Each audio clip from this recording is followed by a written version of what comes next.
"Kenapa,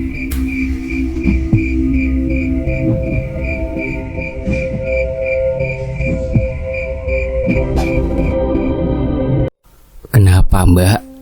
tanya bapak penjual nisan. "Lebih baik nisan ini dibawa pulang saja, Pak.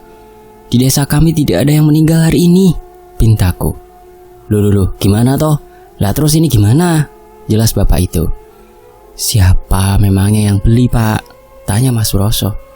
"Ya Pak Marsin, ini alamatnya buat dia," jelas bapak itu. Hela nafas panjang. Rasanya begitu lelah. Baru beberapa hari bisa bernafas lega, sudah muncul lagi kejadian yang menimbulkan kegundahan. "Ya sudah, Pak, mari kita antar ke rumah Pak Marsin," kata Mas Suroso yang juga tampak menyerah. Aku menggeleng tidak setuju, namun Mas Suroso memintaku untuk diam. Terpaksa aku mengikuti langkah kedua laki-laki itu. "Oleh masalah modar gue, Mas," batinku jengkel. "Itu Pak rumahnya, lihat toh, tidak ada yang meninggal," ucap Mas Suroso saat hampir mencapai rumah Pak Marsin.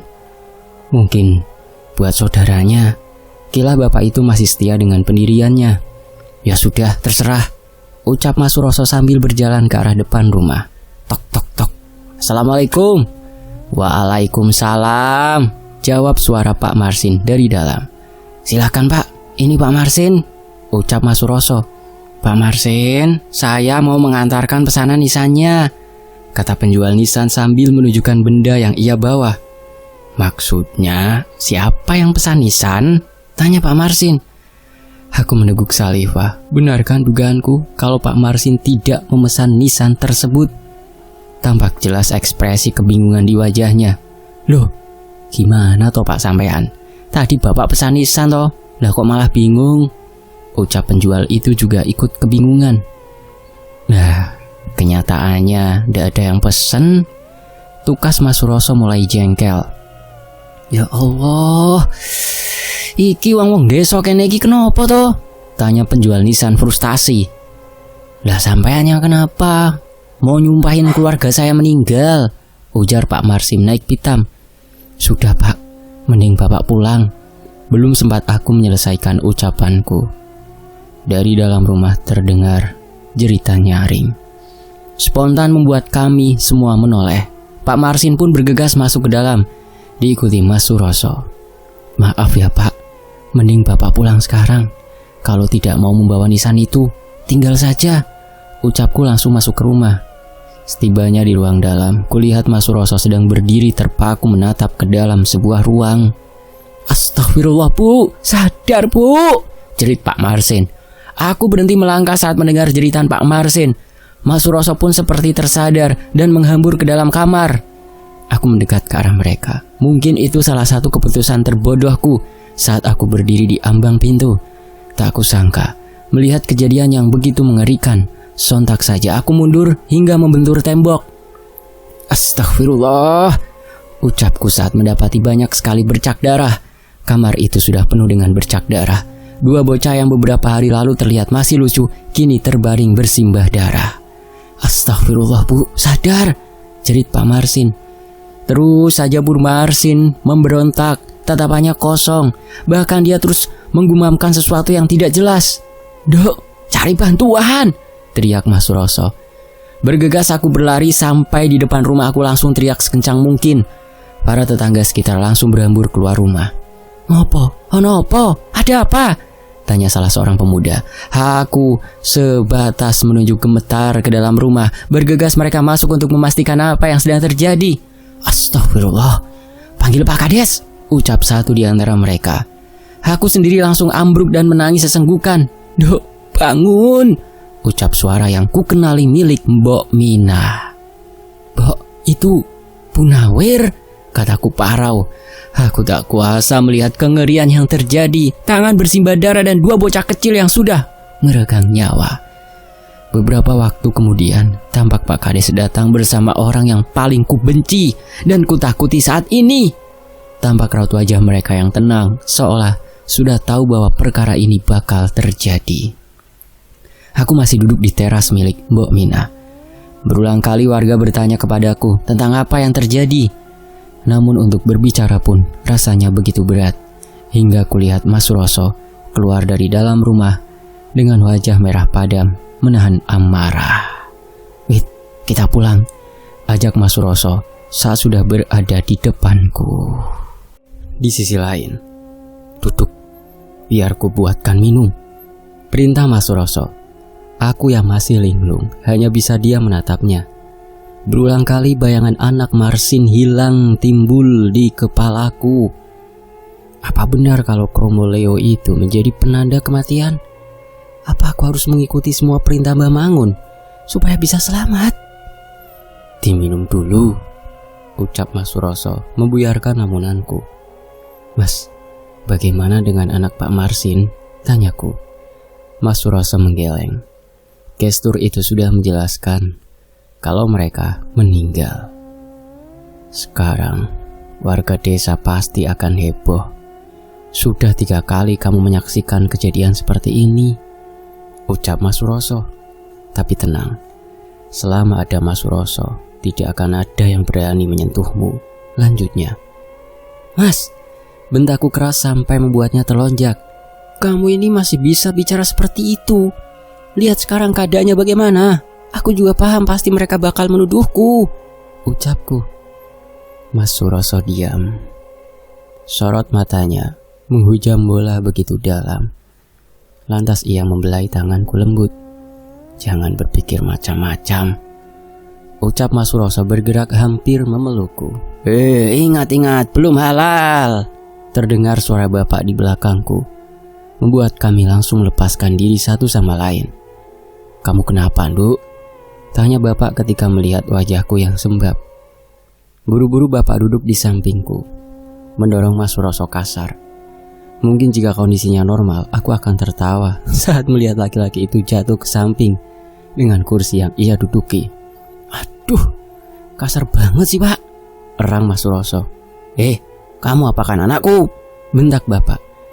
Belum dia papain, Pak." "Sudah gak sabar ya mau dapat cucu?" tanya Mas Suroso bodoh. Aku tambah menangis sesenggukan.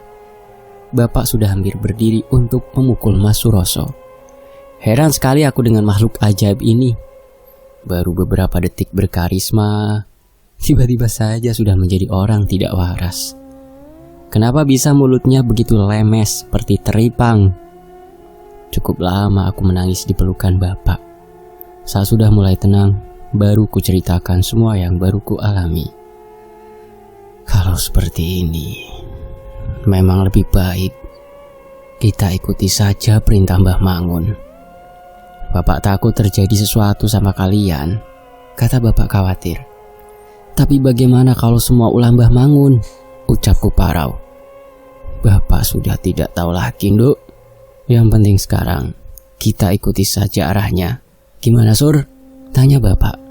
Tidak diikuti juga banyak kejadian aneh. Diikuti pun tidak bisa dinalar, jawab Mas Suroso. Aku terenyak. Belum sempat aku berpikir jernih, terdengar suara langkah kaki buru-buru. Pak, Mbak, Mas, itu anak Pak Marsin meninggal dua-duanya, ucap Setio dengan nafas mengguru. Sudah tahu, jawab kami serempak. Walah, sudah kompak sekali keluarga bahagia ini, jawab Setio langsung loyor masuk ke dalam kamarnya. Astagfirullah, Pak, jerit Setio. Kami semua langsung bangkit menuju kamar Setio. Satu lagi hal yang sungguh tidak masuk akal. Bagaimana bisa ada bangkai kucing hitam di atas tempat tidur Setio? Ora bener iki. Sur, piye iki? Tanya bapak. Kan aku wes ngomong, ojo bantah perintahku. Terdengar suara orang serak di belakang kami, membuat kami semua berpaling. Sejak kapan orang itu masuk ke dalam rumah? Dasar tidak punya sopan santun. Maksudnya apa? Ucap Mas Suroso. Itu yang terjadi kalau kalian membangkang. Bangkai kucing hitam itu sama halnya dengan tanda kematian, kata Mbah Mangun. Tangan sudah ku mengepal kuat. Emosiku mendengar ucapannya. Bahkan saat mendengar ia bernapas pun ingin sekali ku jejali lubang hidung orang tua itu dengan tomat. Sekarang bersiap, kita lanjutkan ritualnya atau banyak warga desa yang bakal mati, ucap Mbah Mangun tanpa mempedulikan kami. Ritual apa? Tanyaku. Memandikan jenazah, ucap Mbah Mangun. Aku menarik nafas berat. Tubuh Mas Suroso pun seperti menegang. Kalau memang benar, berarti aku dan Mas Suroso harus meminum air bekas mandi jenazah. Sial, membayangkannya saja aku sudah tidak sanggup. Cepat, mereka sudah mau memandikan mayat itu, ucap Mbah Mangun.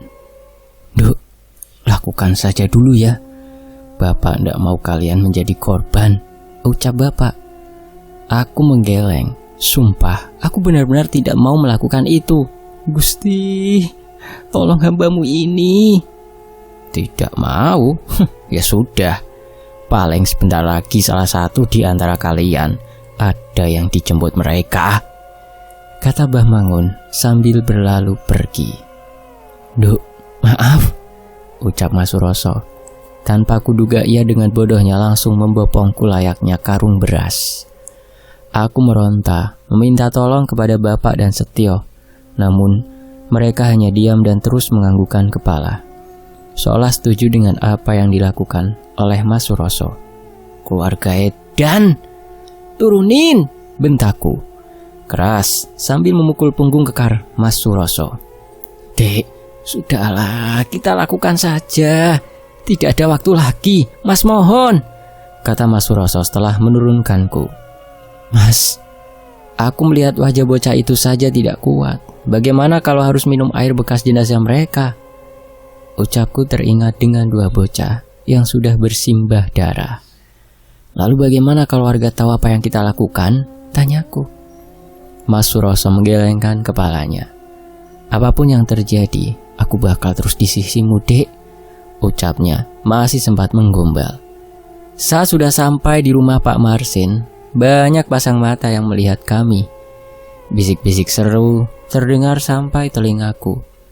Bahkan mereka tidak ada yang berani mendekat ke arah kami. Sur, Rene Sur, panggil Mbah Mangun dari dalam rumah. Setio di mana? Kenapa tidak ikut? Tanya Mbah Mangun lagi. Bukannya cuma kami berdua? Tanyaku ketus. Mbah Mangun tidak menjawab. Ia segera menyuruh kami untuk masuk ke dalam. Dengan jantung berdebar, kulangkahkan kaki. Hingga saat sampai di sebuah kamar, kudapati ada beberapa orang sedang mengaji. Awalnya, kupikir mereka sedang mendoakan si mayit. Namun ternyata, setelah aku lebih mendekat, tampak perempuan di tengah kerumunan sedang meronta hebat. Matanya melotot, rambutnya aut-autan, dan air liur yang terus menetes. Kalau saja kamu jujur, semua ini pasti tidak akan terjadi, ucap Mbah Mangun sedikit lebih keras dari biasanya. Apa maksudmu? Tanya Mas Suroso tidak terima. Kamu bilang Kromoleo berhenti di rumahmu, ternyata ke tempat ini kan? Tanya Mbah Mangun. Aku masih diam tidak menjawab. Mataku terus terpancang pada sosok perempuan yang masih meronta di depanku. Sekarang tanggung jawab atau banyak warga desa yang bakal menjadi korban, ucap Mbah Mangun lancar. Aku memalingkan kepala, menatap ke arah wajah tua itu dengan pandangan kesumat. Bertanggung jawab? Kenapa aku yang harus bertanggung jawab? Apa kesalahanku? Kenapa kami yang harus bertanggung jawab? Tanya Mas Suroso. Tanggung jawab kalian, gerung Pak Marsin. Ia tampak begitu kacau. Dalam sekejap, ia sudah kehilangan dua anaknya. Belum lagi kondisi istrinya. Apa yang harus aku tanggung? Jeritku. Semua orang yang ada di dalam rumah diam menatapku. Kini yang terdengar hanya suara geraman dari istri Pak Marsin. Kalian yang membuat istriku dan anakku jadi seperti ini? Aku punya salah apa? Tanya Pak Marsin histeris. Aku menatap Mas Suroso. Ada yang aneh di sini. Bagaimana bisa mereka menuduh kami sebagai orang yang melakukan ini semua? Sudahlah, Sur. Wait. Kalau memang kalian bukan pelakunya, lakukan saja apa yang diperintahkan Mbah Mangun. Hitung-hitung untuk keselamatan warga desa, ucap salah seorang pemuda. Aku menghembuskan nafas kasar. Bagaimana mungkin mereka bisa berpikir seperti itu? Satu hal yang ku tahu, Mbah Mangun sudah menyebarkan sesuatu yang tidak benar. lakukan perintahku, atau malah kalian yang bakal diajar warga, ucap Mbah Mangun lirih, sehingga hanya aku dan Mas Suroso yang mendengar. Bah, persiapan memandikan jenazah sudah siap, ucap salah seorang warga. Ayo, pinta Mbah Mangun langsung beranjak pergi. Aku benar-benar tak habis pikir dengan orang-orang ini. Begitu mudahnya mereka terpedaya dengan ucapan orang tua gila itu. Aku mengangguk menyetujui. Orang tua ini sungguh licik. Sekarang kami sudah benar-benar masuk ke dalam perangkapnya. Setibanya di samping rumah, sudah ada bilik kecil dengan kain yang menutupi sekelilingnya. Di dalam situlah kedua jenazah bocah itu akan dimandikan. Apakah aku benar-benar mampu melakukan ini semua? Mas Suroso yang menjibak kain, mataku langsung tertuju pada dua meja panjang dengan mayit yang masih berlumuran darah. Kenapa di bilik ini hanya ada kami bertiga? Kemana yang lain? Air mataku menetes tatkala melihat tubuh kecil mereka. Dosa apa yang sudah mereka perbuat sampai semesta harus mengambil nyawa bocah kecil itu dengan tragis? Apakah itu dosa orang tuanya? Terjadi pergerakan di ujung bilik. Kudapati Mbah Mangun sedang jongkok mempersiapkan sesuatu. Awalnya tak kulihat jelas. Namun ketika dia berbalik, laki-laki itu sedang membawa anglo kecil. Kemudian ia bersimpuh di bawah meja jenazah. Mulutnya komat kamit menggumamkan sesuatu yang tak bisa didengar. Setelah itu ia bakar kemenyan. Diambilnya tungku itu dan diputarkan di atas kedua mayit di depannya. Lenguhku kebingungan. Aku pernah mempraktekkan memandikan jenazah, tapi belum pernah kulihat yang seperti ini. Sungguh aku ingin menghentikan orang tua sialan itu. Ini sesat. Kemari, pinta Mbah Mangun tanpa menoleh. Mas Suroso maju selangkah, menarik tanganku agar mengikutinya. Ambilkan air bunga dan kendi kecil itu. Taruh kendi itu di bawah sini, perintah Mbah Mangun. Tanpa mengucapkan apapun, Mas Suroso berjalan ke samping dan melakukan yang diperintahkan oleh Mbah Mangun. Kemudian, Mbah Mangun mengguyurkan air ke jenazah, membuat darah mengalir ke bawah dan tertampung sebagian di kendi itu. Sekitar 15 menit Mbah Mangun selesai. Tanpa diduga, ia membungkuk ke arah dua bocah itu sambil berbisik. Matur nuwun ya Le, ucapnya parau. Aku heran sekali mendengar ucapan itu. Apa maksudnya? Terima kasih untuk apa? Mbah Mangun jongkok dan meraih segenggam tanah. Lalu ia masukkan ke dalam kendi dan menutupnya. Bawa pulang. Nanti malam kita lakukan ritual selanjutnya, ucapnya berlalu pergi. Tampak sekali tubuh Mas Suroso bergetar hebat saat memegangi kendi itu. Wajahnya merah pada menahan emosi. Aku dan Mas Suroso kembali ke rumah dalam kebisuan. Tak ada satu patah kata pun yang keluar. Kami disibukkan dengan pikiran masing-masing. Sesampainya di rumah, Bapak dan Setio sudah menunggu. Tanpa basa-basi mereka memintaku untuk segera menceritakan saat berada di rumah Pak Marsin. Serius Mbak? Ucap Setio tidak percaya sambil melirik ke arah kendi. Mau nyobain? Aku buka sekarang kendinya, kataku jengkel. Setio nyengir merasa berdosa. Biar saja. Memangnya dia pikir semua kejadian ini karena siapa? Andai waktu itu dia tidak bertindak bodoh dengan ikut ritual itu, mungkin kami masih bisa santai sekarang. Kalau kita bisa melewati ini semua, aku mau pernikahan kita segera dilakukan. Pindah dari desa ini. Aku sudah muak, ucap Mas Suroso. Aku berpaling ke arahnya. Sosok yang selalu konyol dan penuh canda tawa kini sudah berubah menjadi sosok lain. Aku tersenyum kecut. Kenapa baru sekarang? Kenapa setelah semua sudah kacau baru kamu meminta itu, Mas? Tanyaku tak mengerti. Maaf, ucap Mas Suroso. Cih, aku mengagumimu karena aku pikir kamu orang yang berpikir panjang, bertanggung jawab, dan bisa membimbingku. Tapi sekarang, saat semua sudah seperti ini, kamu pikir semua akan sama seperti dahulu? Cecarku. Maaf, ucapnya sekali lagi. Emosiku langsung meledak. Maaf untuk apa, Mas? Untuk apa? Kenapa aku yang harus menanggung ini semua? Kenapa? Jeritku nyaring. Bapak dan Setio terhelak. Tidak ada satupun dari mereka yang menanggapi. Bahkan bapak memilih untuk melangkah keluar rumah. Mas Suroso diam tidak menjawab. Ia mencoba untuk menggenggam tanganku, namun ku tepis. Aku harus bagaimana, Mas? Bahkan aku tak tahu lagi ke depannya seperti apa, ucapku. Kita selesaikan bersama, Duk, ucap Mas Suroso. Duk, tenangkan dirimu. Bapak tahu ini berat. Janji Bapak kalau orang tua itu tidak bisa menyelamatkan kalian, sudah pasti lahirnya bakal putus, kata Bapak akhirnya. Aku menghela nafas agar lebih tenang. Lantas aku berdiri dan langsung masuk ke dalam kamar. Malamnya, Mbah Mangun datang ke rumah kami bersama Pak Kades. Ini baju dari anak-anak itu. Nanti tepat pukul 12 malam, kita lakukan lagi ritual seperti tempo hari. Setio, persiapkan dirimu juga, kata Mbah Mangun. Jam demi jam berlalu. Jangan ditanya rasanya.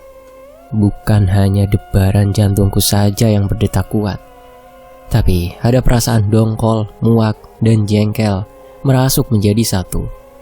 Semua yang ada di dalam rumah hanya sesekali bicara untuk menanyakan kesiapan. Hingga pada pukul 11 malam, terdengar suara ketukan pintu depan. Buru-buru aku beranjak keluar kamar. Kudapati ruang keluarga sudah bersih dari perabot. Di tengah-tengah ruang terdapat perlengkapan untuk ritual yang akan kami jalankan. Wait, sini, perintah Mbah Mangun. Kuturuti perintahnya dan duduk di sebelah Setio. Bocah itu pun sudah berdandan layaknya akan menari di acara pentas seni. Siap, Duk? Tanya Mas Suroso. Aku mengangguk kaku. Mau bagaimana lagi? Siap tidak siap toh harus melakukan ini semua. Kita lakukan sekarang. Kalian kemari, pinta Mbah Mangun kepadaku dan Mas Suroso. Kami duduk di hadapannya, lalu Mbah Mangun menghidupkan kemenyan dan dupa. Mulutnya komat kamit, menggumamkan kata-kata yang tak bisa kutangkap. 10 menit berselang, tidak ada sesuatu yang terjadi, hingga kurasakan atmosfer berubah. Mbah Mangun mulai membakar baju milik mendiang anak Pak Marsin. Kemudian ia memasukkan sebagian ke dalam kendi. Sebagian ia taruh di tampah kecil. Lalu ia beranjak mendekati kami berdua yang masih duduk bersimpuh. Diusapkan abu ke wajah kami. Tidak seperti aroma kain terbakar, tetapi jauh lebih amis dari darah. Bahkan aku menganggap ini bau dari bangkai yang sudah berhari-hari. Minum, perintahnya. Aku membuka mata, kudapati Mbah Mangun sudah menyodorkan kendi kecil berwarna coklat di hadapanku. Kuterima dengan tangan gemetar. Perlahan kubuka penutup kendi.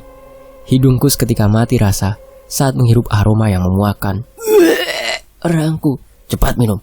Jangan dibayangkan rasanya, perintah Mbah Mangun. Sial, enak saja dia bilang untuk tidak membayangkan rasanya. Siapa juga yang mau meminum bekas air jenazah seperti ini? Sabar, tukasku jengkel. Lantas ku angkat perlahan kendi itu mendekati bibir. Ku tahan nafasku agar tidak mencium aroma busuknya. Glek. Satu tegukan air jahanam ini masuk ke tenggorokan. Mual, ya itulah yang pertama kali kurasakan. Kendi langsung direbut oleh Mbah Mangun dan memberikannya kepada Mas Suroso. Ia pun melakukan hal serupa sepertiku. Kupikir, setelah aku melakukan ritual menjijikan itu bakal terjadi hal dramatis. Nyatanya setelah ditunggu beberapa saat tidak terjadi apapun. Sekarang kita lakukan ritual terakhir. Setio, sini, bentak Mbah Mangun. Setio dengan menurut. Ia sudah bersiap untuk menari di tengah ruangan. Sekarang, Mbah? Tanya Setio. Sebentar, kita tunggu beberapa orang lagi, kata Mbah Mangun. Siapa, Mbah? Tanya Bapak heran. Tok tok tok. Nah, biarkan mereka masuk untuk membantu kita, ucap Mbah Mangun. Bapak segera berdiri untuk membuka pintu. Kini kudapati 2 orang masuk ke dalam rumah. Aku ingat betul siapa mereka. Orang yang menjadi pawang saat pentas seni tempo hari. Suroso, Widuri, duduk sini, perintah Mbah Mangun. Setelah kami duduk, Setio diminta untuk segera menari. Sedangkan Mbah Mangun di belakang kami kembali menghidupkan kemenyan dan dupa. Cring, cring, cring. Setio terus menari. Gerakannya semakin lama semakin tak terkendali. Bahkan salah satu pawang melecutkan pecutnya berulang kali. "Tutup pakai kain," perintah Mbah Mangun. Seketika beberapa orang di dalam rumah langsung menutupi tubuh kami. Bukan hanya Setio saja, melainkan kami bertiga. Saat kain menutup kepalaku, perlahan rasa dingin menjalar dari bawah kaki sampai ke ubun-ubun. Namun anehnya, mataku terasa begitu panas dan perih. Di sebelahku, Mas Suroso sampai mengerang kesakitan. Aku tahu dia pun juga merasakan hal yang sama. Dan bukan hanya itu saja. Lama-kelamaan, gendang telingaku berdengung kuat. Seolah ada benda asing yang sengaja ditaruh di sana. "Aduh, sakit!" erangku kesakitan. Cering, cering, cering. Tubuhku kali ini mulai terbakar hebat. Kepalaku mendongak saking panasnya. Bahkan rasanya ada bara api yang menempel di kulit. Setio seketika berhenti menari. Kain yang menyelubungi kami tersibak keras. Bergegas aku membuka mata, dan sosok pertama yang kulihat adalah rupa anak Pak Marsin. Aku menggeleng kuat. Tidak mungkin itu anak Pak Marsin. Mereka masih bayi dan belum bisa berdiri. Aku kembali membuka mata untuk memastikan. "Mbak, aku ikut ya," ucapnya lirih, jelas sekali di telingaku. Astagfirullah, aku menjerit nyaring dan langsung memeluk Mas Suroso. Ayo main." Tiba-tiba saja suasana rumah begitu riuh. "Mas," bisikku. "Mbah, apa ini, Mbah?" bentak Mas Suroso. Aku membuka mata kembali. Kali ini bukan hanya dua bocah, melainkan orang-orang yang kemarin meninggal sudah berada di depan kami. Setio, dia masih duduk diam di depan dengan mata tertutup dan tangan yang bersedekap di dada. Mata batin kalian sudah terbuka sepenuhnya. Sekarang kalian gali kubur mereka, ambil salah satu bagian tubuhnya. Ingat, kalau bertemu Kromo Leo, jangan sampai mereka melihat kalian atau sukma kalian yang akan mereka bawa, ucap Mbah Mangun. Sebentar, apa maksudnya? Sampean tidak bilang untuk mengambil jenazah yang sudah dikuburkan. Apa tujuanmu? Tanya Mas Suroso naik pitam. Ya kalau aku bilang, kalian pasti tidak bakal mau, ucap Mbah Mangun santai. Ia sudah hampir menyerang Mbah Mangun, tapi dua orang pawang langsung memeganginya.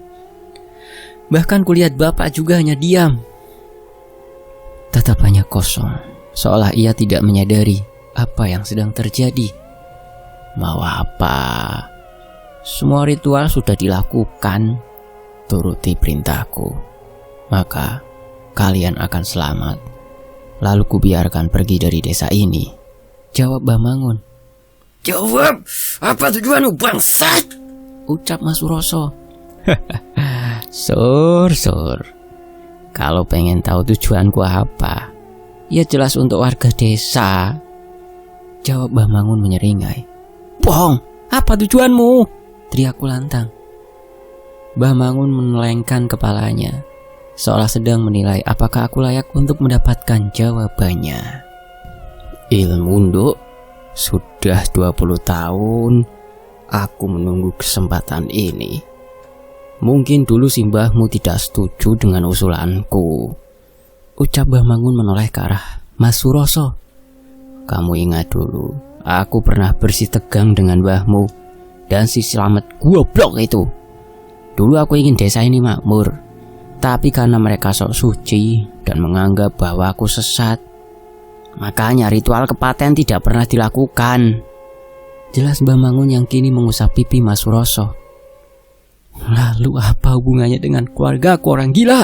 Cuy, hinaku sambil meludah ke arahnya. Plak! Aku ditampar dengan keras oleh orang tua itu. Lalu ia menarik kepalaku dengan keras. Wetonmu dan Suroso itu pas weton spesial untuk memanggil arwah leluhur. Setio hanya mediator sementara. Setelah dia gila, aku berencana menggunakan tubuh kalian. Buat apa? Buat apa? Jeritku. Sudah ku bilang untuk menyempurnakan ilmuku, jawab Mbah Mangun santai. Sekarang lakukan apa yang ku perintahkan tadi. Atau harus ada paksaan? Tanya Mbah Mangun. Kini ia bangkit menuju ke arah bapak. Mataku tak lepas dari sosok tua rentah itu. Begitu hinanya dia ingin mendapatkan ilmu sesat dengan mengorbankan orang-orang di sekitarnya. Tak kusangka, setelah mencapai bapak, ia menjambak rambut dan membenturkan kepala bapak ke tembok. Aku menjerit keras. Tidak ada perlawanan dari bapak. Sorot matanya masih kosong, memandang ke depan. Aku sakti tidak, Nduk? Bisa gawe bapakmu menang? Brengsek! Umpat Suroso. Sekarang begini saja. Kalian lakukan apa yang ku minta, maka ku biarkan mereka hidup. Kalau tidak mau ya tinggal ku jadikan tumbal selanjutnya, kata Mbah Mangun santai. Aku menggeleng. Kalaupun aku dan Mas Suroso mengikuti perintah orang itu, nantinya kami juga bakal ditumbalkan. Apa bedanya? Tidak mau ya? Tanya Mbah Mangun. Lantas ia berjalan ke arah Mas Suroso. Dicabutnya segenggam rambut dan berjalan ke arah Anglo. Segera setelah itu dia menghidupkan kemenyan dan bergumam sendiri. Lalu rambut Mas Suroso ia bakar. Bersamaan dengan itu, Mas Suroso menjerit nyaring. Badannya menggeliat, seolah sedang menahan kesakitan. Piye, bagaimana?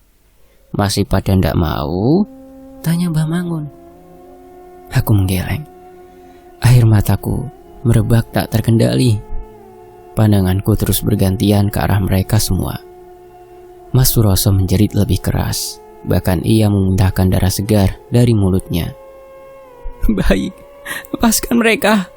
Bakal kuturuti perintahmu, kataku tidak kuat. Bagaimana, Sur? Tanya Mbah Mangun sekali lagi. Kalau mau, bakal kulepaskan Sukma dari kedua orang ini, lanjut Mbah Mangun. Baik, sekarang akan kulakukan. Kemana dulu kami harus pergi? Tanya Mas Suroso lemas. Ikuti saja kedua bocah yang kalian lihat. Segera ambil salah satu jenazah yang ditunjuk. Terakhir, kalau sudah terdengar lolongan anjing, berarti Kromolio sudah hadir. Lalu siram air kendi itu ke arah keranda yang mereka bawa, jawab Mbah Mangun. Tidak menjawab Mbah Mangun, Mas Suroso hanya mengangguk. Segera Mas Suroso menyambar kendi dan menarik tanganku keluar rumah. Ia terus membawaku ke arah ladang. Mas, ucapku sambil melihat sekitar. Kromolio itu hanya dedemit pertanda kematian. Dia sedang menjebak kita agar mau mengikuti perintahnya, jawab Mas Suroso. Memangnya selama ini aku ngomong apa? Tanyaku kesal. Percuma dilawan, jawab Mas Suroso. Lah terus gimana? Tanyaku panik. Kamu percaya sama aku, Nduk? Tanya Mas Suroso. Aku mengangguk kaku. Sudah tidak ada lagi yang bisa kupikirkan. Baik, sekarang kamu pergi ke ladang. Tunggu di saung sama seperti saat ritual pertamamu. Kalau Kromolio muncul diam dan ikuti saja. Nanti kita ketemu lagi di sini, ucapnya. Glek, aku menelan ludah. Rasanya benar-benar hambar, sama seperti perasaanku saat ini. Lalu, sampean mau kemana, Mas? Tanyaku penasaran. Ke rumah Mbah Slamet. Sudah tidak ada waktu. Nanti ku jelaskan. Peluit masih kamu bawa kan? Tanya Mas Suroso. Aku mengangguk lagi. Lantas tanpa diduga, ia memelukku erat dan mengecup bibirku singkat. Jaga diri. Bunyikan peluit itu kalau ada bahaya. Dan bawa ini jangan sampai hilang, ucap Mas Suroso dan langsung melenggang berlalu pergi. Ku buka telapak tanganku. Hah? Bunga kantil? Bersambung. Nantikan bagian terakhirnya hanya di Fakta Sejarah. Saya undur diri, pamit dulu ya. Terima kasih Mas Netra Kala, terima kasih teman-teman yang sudah menyimak sejauh ini di Fakta Sejarah. Wassalamualaikum warahmatullahi wabarakatuh. Tetap di Fakta Sejarah. Alhamdulillah.